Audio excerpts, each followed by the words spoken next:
नमस्कार दोस्तों। हाल ही में एस्ट्रोलॉजी को लेके, ज्योतिष को लेके कुछ कंट्रोवर्सी या कुछ कमेंट्स जो है वो देखने को मिले हैं। वो भी कुछ ऐसे लोगों से, ऐसे सो कॉल्ड इन्फ्लुएंसर्स से जिनको ज्योतिष के बारे में, एस्ट्रोलॉजी के बारे में ए भी नहीं पता है। ए मतलब एस्ट्रोलॉजी का ए भी नहीं उनको आता है। That means they are not even qualified to comment on any particular article, forget about commenting on astrology as a science. तो यहाँ पर हमने देखा है कि ज्योतिष को लेके बहुत वर्षों से, अभी ये कोई पहली बार नहीं हुआ है, बहुत वर्षों से ऐसी कंट्रोवर्सी या क्लेम किया जाता है कि ज्योतिष जो है वो साइंस नहीं है, एस्ट्रोलॉजी जो है वो सिर्फ एक लोगों को चीट करने का या एक फ्रॉड करने का एक तरीका है। सो ऐसे बहुत वर्षों से ये चला आ रहा है और ये बहुत हद तक सिद्ध भी है, साबित भी है कि ज्योतिष जो है एक अपने आप में एक वेल अकम्पलिश्ड सब्जेक्ट है, एक वेल अकम्पलिश्ड फील्ड है। और देखिए, ज्योतिष सबसे इजी टारगेट भी है क्योंकि एस्ट्रोलॉजी जो फ्रेटर्निटी है, जो एक कम्युनिटी ऑफ एस्ट्रोलॉजर्स है, ये खुद भी कहीं ना कहीं हम लोग ये मानते हैं दैट कहीं ना कहीं हमारा भी कंट्रीब्यूशन इसमें ये रहा है कि कुछ सब्जेक्टिविटी आ गई है जिसकी वजह से लोग या इस टाइप की रैशनलिज्म वर्सेस सुपरस्टिशन के बीच की डिबेट में ज्योतिष आके फंस जाता है। बट ये ऐसा नहीं है क्योंकि ज्योतिष वैसे तो इजी टारगेट है, क्योंकि एक तो वर्ल्ड में सबसे ज़्यादा जो टॉपिक है वो एस्ट्रोलॉजी है जो लोग फॉलो करते हैं। और astrology as an industry, as a community is growing by leaps and bounds, because जैसे जैसे समाज आगे बढ़ रहा है वैसे वैसे अनसर्टनिटीज आगे बढ़ रही है। स्पेशली जो पोस्ट कोविड टाइम्स है वहाँ पर हमें देखने को मिला कि एस्ट्रोलॉजी जो है उसमें विश्वास लोगों का बहुत बढ़ गया है। तो ये जो इन्फ्लुएंसर है जिन्होंने ये वीडियो रिलीज किया है कुछ दिन पहले, उनका ये मानना है कि जो भारतीय लोग हैं, Indians are very weak minded people. हम लोगों के जो माइंड है वो बहुत कमज़ोर है, इसलिए हमें थोड़ी सी भी स्ट्रेस मैनेजमेंट या स्ट्रेस आने से हम तुरंत एक एस्ट्रोलॉजर से अपने आप को कंसोल करने की कोशिश करते हैं, उससे एक कुछ गुड लैंग्वेज में या कुछ अपने बारे में अच्छा जानने के लिए आप ज्योतिषियों के पास जाते हो। तो कहीं ना कहीं ये पूरा एक्विजिशन, कहीं एक बहुत बड़ा एक आरोप लगाया गया है एस्ट्रोलॉजी एंड एस्ट्रोलॉजर्स पे। तो मैं आपको बताना चाहूँगा 5 मुख्य कारण जिसकी वजह से हम ज्योतिष को एक फ्रॉड या एक चीटिंग या एक स्कैम के तौर पे ना देखें और इसको हम एक लाइफ सेविंग साइंस के रूप में देखें। देखिए, नंबर 1, पहली सबसे इंपॉर्टेंट बात यहाँ पर यह है कि ज्योतिष जो है वो हमारी आस्था को लेके, हमारे बिलीफ्स को लेके बहुत इंपॉर्टेंट एक आइडियोलॉजी है। और ज्योतिष जो है वो एक बिलीफ सिस्टम है।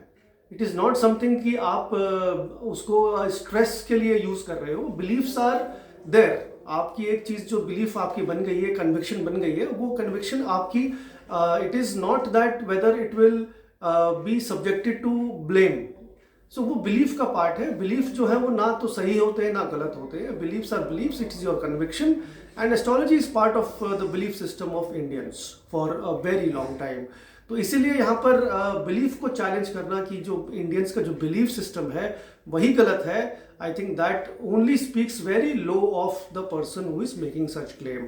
नंबर 2 बात यह है, ज्योतिष एक ऐसी विद्या है जो लोगों को होप देती है, जो लोगों को एक रास्ता दिखाती है। अगर कोई व्यक्ति अपने रास्ते में भटक गया है या कॉन्फिडेंस की कमी है या उसको लगता है कि उसका जीवन उसके गोल्स या उसके परिश्रम के आधार पर नहीं चल रहा है, then what is the answer he has no answers. कोई भी ऐसा मैकेनिज्म नहीं है जो उनको ये आंसर्स दे सकता है सिवाय एस्ट्रोलॉजी के, because astrology is a proper scientific method where we have certain mechanisms to understand astrology, और उसके थ्रू हम दूसरे को रास्ता दिखाते हैं और उससे उसको होप मिलती है। And that hope is something which is very very important in today's world, because अगर होप नहीं मिलेगी आपको, then who is going to solve your anxiety, who is going to solve your stress, who is going to give you the answers. For example, आपने देखा Covid times में किसके पास answers थे?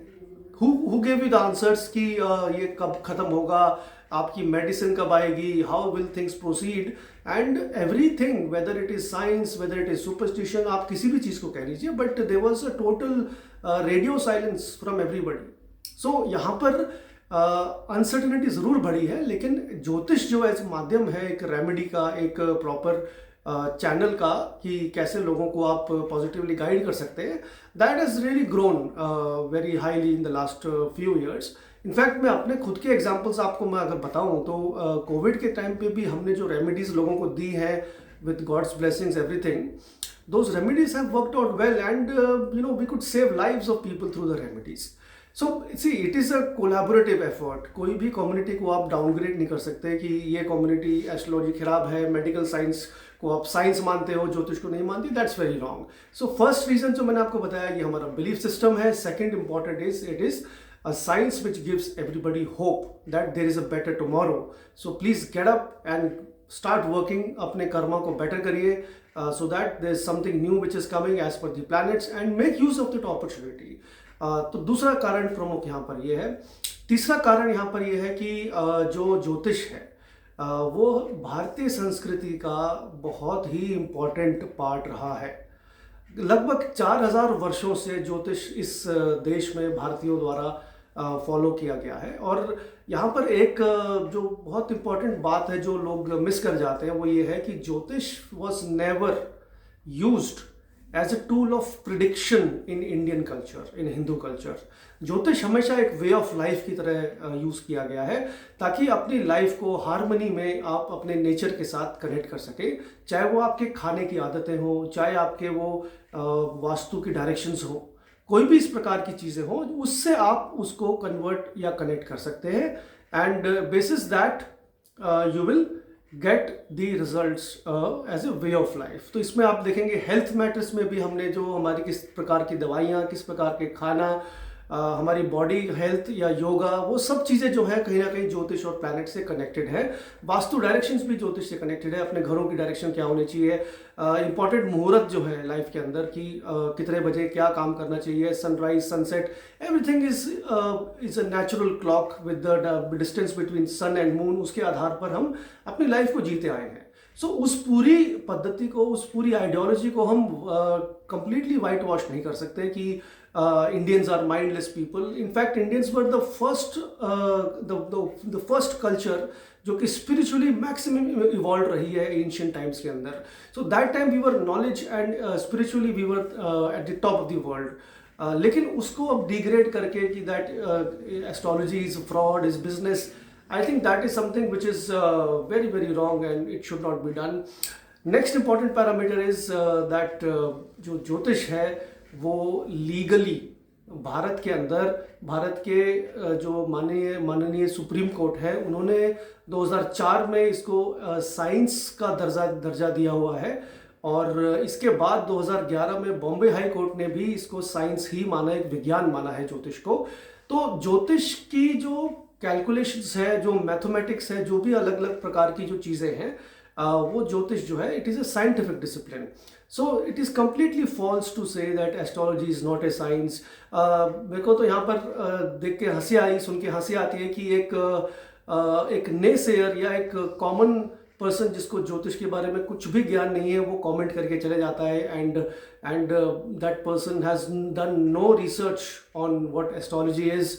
That is very important. और lastly एक चीज़ और मैं इसमें बताना चाहूँगा कि देखिए ज्योतिष के दो पहलू हैं, एक है वेस्टर्न एस्ट्रोलॉजी, एक है इंडियन एस्ट्रोलॉजी, और इसमें बहुत भारी अंतर है। जो भी हम बात करते हैं कि जो आपकी पर्सनालिटी कैसी है, वो वेस्टर्न एस्ट्रोलॉजी का कॉन्सेप्ट है।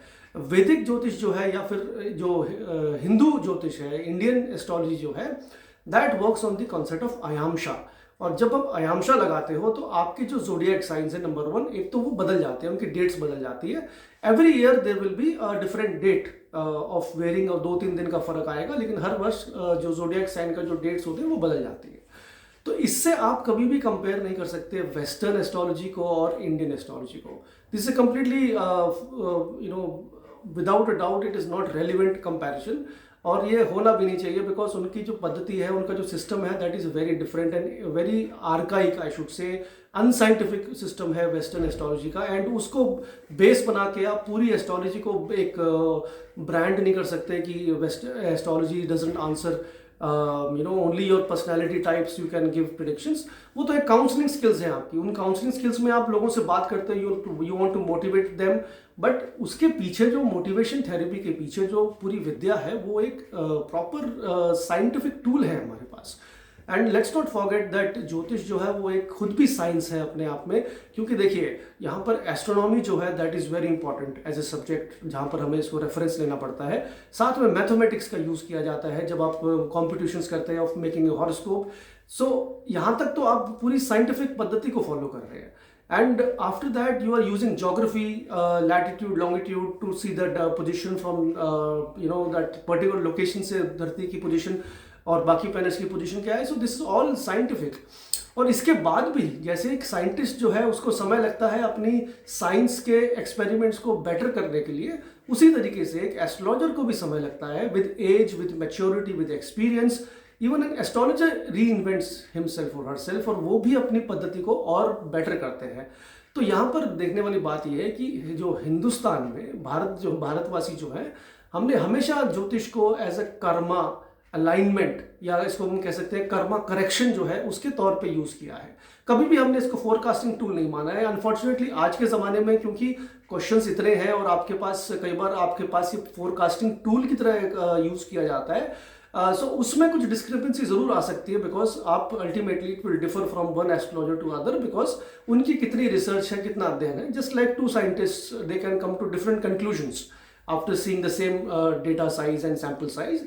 तो एस्ट्रोलॉजी में भी वो वेरिएंस है, but that does not mean that Indians are foolish, Indians are mindless people. ये बिल्कुल ही गलत बात है। एंड आई होप ये चीज़ आपको कुछ क्लियर किया होगा इन चीज़ों के थ्रू।